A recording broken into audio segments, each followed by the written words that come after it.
liy jot jot na campagne électorale la ñu nekk jamono proposition la jamono teg ci table bi lu concret la du jamono dajale nit ñi ñu tëgg fecc mumbaay bi bëri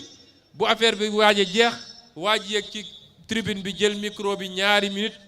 jeunes yi ko amul liggéey wala lan moo doxul ci réew mi ñëpp ne woy nga ne bravo dinaa leen jox liggéey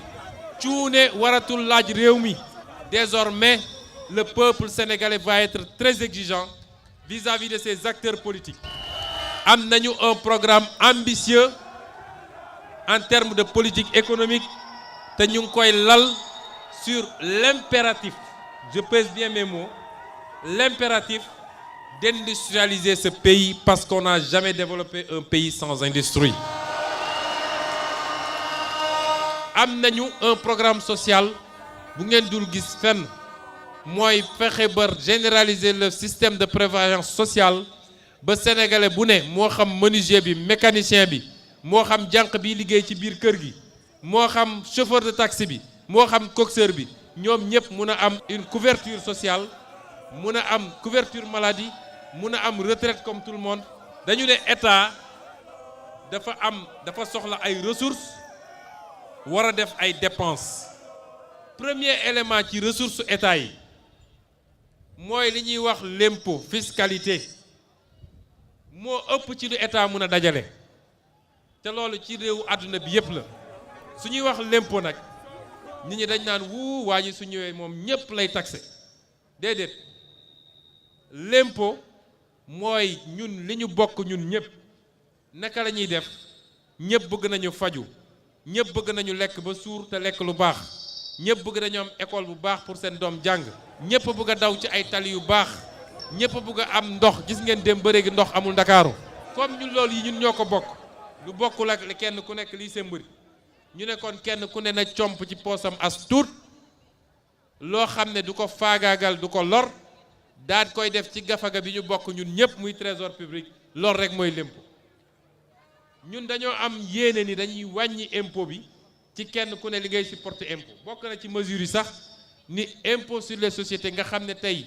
mi ngi 30% dinañ ko delloosi ba 23%. kon ku lay defal loolu yokkul impôt gi. ñaareelu série de mesures mooy lii nga xam ne yàlla wërsale gënuñu ko muy suñuy ressources naturelles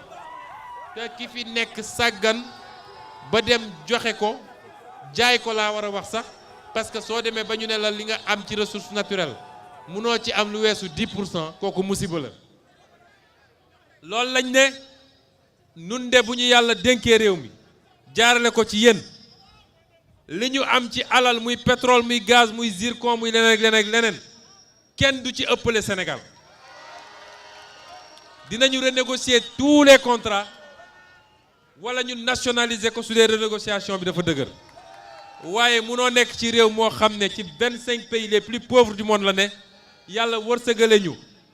ay ressources yoo xam ne ñoom rek mënoon na régler suñu problème ñu sàggan ba jël ko jox ko ñeneen ñu toog di xoole levier boobu levier bu am solo la te pour ñu réussir ko nag on aura besoin du peuple derrière nous on aura besoin de votre soutien parce que du doon liggéey bu yomb ñetteel bi ci levier yi ba léegi mooy réduction du train de vie de l'État mooy premier levier boo xam ne ñun dañ ko war a combattre réduire ko mooy dëkk ci leb parce que lii ñuy def ni may ñu de dañuy dem ñuy leb te gis nga réew yu am doole yi yeewu nañ yeewu boo xam ne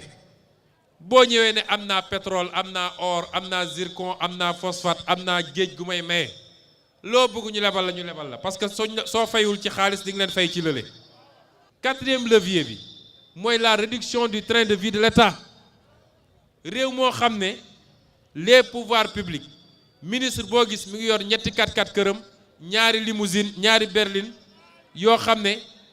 xaj bi ne ci kër gi sax suñ ko yóbbu ci vétérinaire dafa am otoom ak chauffeur am la ñuy yàq ci état mënu leen ko imaginer. J'ai été haut fonctionnaire loolu rek suñ ci agiroon démontré naa ni suñu jëlee les normes de l'ONU ak études yi ñu def nee nañ ci pays développés yi am na 11% de surfacturation sur les marchés publics kon ñun suñu réew yi xam nga ni war naa ëpp 30%. soo jëloon 11% sax daal koy jël ci volume marché public yi passé c'est quasiment plus de 350 milliards yoo mun a économiser at bu ne. mais loolu ñaata la mun a tabax ci ay classes. caay-caay gi nekk ci ni ñu yoree réew mi parce que ku ñëw andi ay mallette d'argent am joxe ñu signal ko li mu bëgg waaye tey suñ ñu wóoloo ba dénk ñu réew mi lii ñu moom ci ñu alal jox ko ay nit ñuy wër di ko jaayante entre ñoom législation ne woon ne loolu lépp dañ cee waroon feye ko ay lempo biñ ko calculer ñun ay milliers de milliards la yoo xam ne tey waroon na dellu si gafaga Sénégal. je parle au peuple sénégalais bu ngeen ñu wóoloo loolu lépp dina dellu si. xam nañu njàmbatu Sénégal quand tu fais le tour du Sénégal tu as mal au cœur dem naa ci àll bi dem naa ci taax yi les Sénégalais souffrent. il est temps qu'on mette un terme à ça et c'est ça les enjeux de cette élection présidentielle. moomaat suñu bopp les combats yi nga xam ne suñuy mag suñuy maam moom lañ doon xeex. tous ces gens-là ont été trahis depuis l'indépendance par la manière dont on a gouverné ce pays. nous devons être les dignes héritiers de ces ancêtres, les dignes héritiers de ces devanciers, en gagnant ce combat-là et en restaurant la dignité nationale. liy jot na suñu slogan mooy jot na la ca tegu mooy li ñëpp bokk ñëpp jot si tey li ñëpp bokk dafa féete boor ñenn rekk a ko yor. nous sommes des patriotes, nous croyons à ce pays et Inch'Allah nous allons gagner. jërëjëf.